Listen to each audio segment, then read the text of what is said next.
안녕하세요. 새벽의 축구 전문가 페노입니다. 오늘은 아스날과 맨시티의 프리미어리그 21라운드에서 볼 수 있었던 경기 포인트에 대해 살펴보려고 합니다. 먼저 아스날은 베스트 11이 정상적으로 나왔는데 최근 좋은 모습을 보여줬던 마르티넬리가 이번 경기에서도 스미스로우 대신 선발로 나왔다는 것이 특징이었습니다. 다만 아르테타는 코로나에 걸리면서 벤치에 앉지 못했는데요. 반면 맨시티는 이번 경기에서 좌우 풀백에 문제가 있었습니다. 진첸코와 워커의 컨디션이 좋지 않은 상황에서 진첸코는 경기에 나오지 못했고 워커는 벤치에 앉아 있었는데요. 맨시티는 경기에 나올 수 있는 풀백이 칸셀로 한 선수뿐이었고 결국 오른쪽에는 칸셀로, 왼쪽에는 중앙 수비수인 아케를 배치했습니다. 그리고 중앙 수비수인 아케를 왼쪽 측면에 배치했기 때문에 맨시티의 전술에는 다소 변화가 있었습니다. 평소 맨시티의 축구는 볼을 전개할 때 좌우 풀백이 중앙으로 들어오면서 중원 싸움에 도움을 주는 게 특징인데요. 그러나 아케는 칸셀로나 진체코처럼 중원으로 들어와서 플레이하는 데 익숙하지 않은 만큼 이번 경기에서 맨시티는 칸셀로 한 선수만 중앙으로 들어오고 아케는 후방에 남아서 3백을 만들었습니다. 결과적으로 최후방의 3백, 그 앞에는 로드리와 칸셀로가 배치되는 형태가 만들어졌는데요.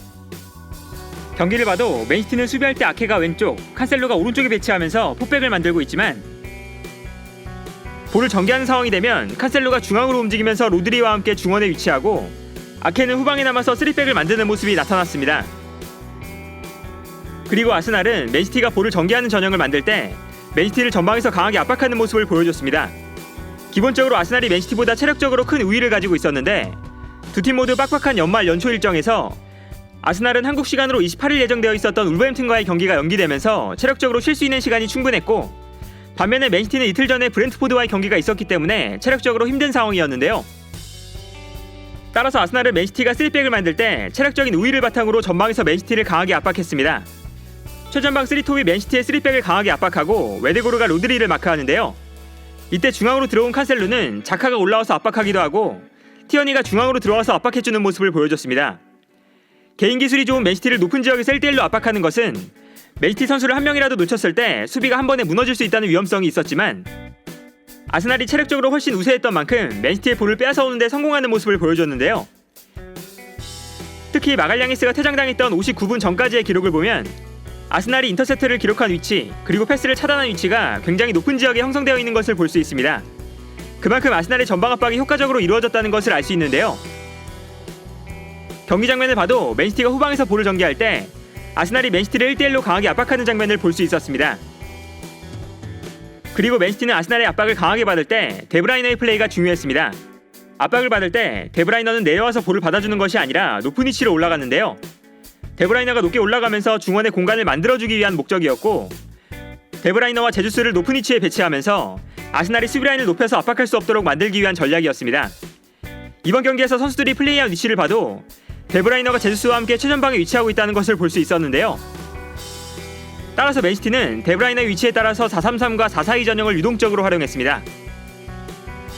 경기를 봐도 데브라이너가 높은 지역까지 올라오게 되면 맨시티가 4-4-2 전형으로 플레이하는 모습을 자주 볼 수 있었는데요. 그리고 이처럼 4-4-2 전형을 만들고 있을 때 맨시티는 데브라이너가 측면으로 빠져주고 이때 베나이트가 끌려 나오면 스털링이 전방으로 뛰어들어가는 움직임을 보여줬습니다. 맨시티의 약속된 공격 패턴이었는데요. 결과적으로 맨시티는 공격할 때 데브라이너가 측면으로 빠져있고 스털링이 전방으로 침투해 들어가는 장면이 자주 나왔습니다.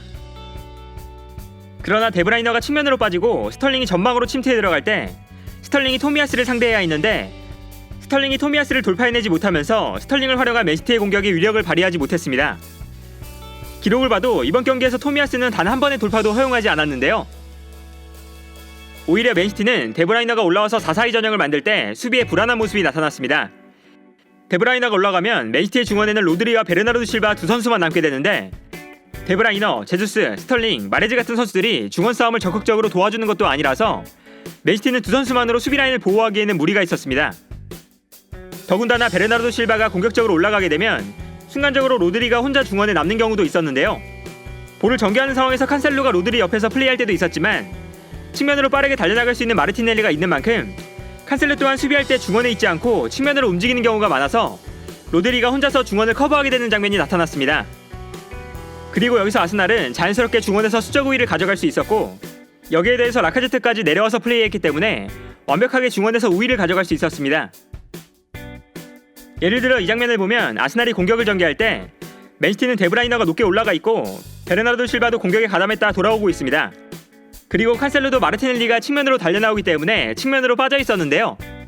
결과적으로 중원에는 로드리 한 선수만 남아있게 되고 로드리는 혼자서 3명의 선수를 막아야 하는 상황이 나오게 됩니다. 따라서 아스날은 편하게 볼을 전개할 수 있었는데요. 아스날의 득점 장면에서도 이러한 장면이 나타났습니다.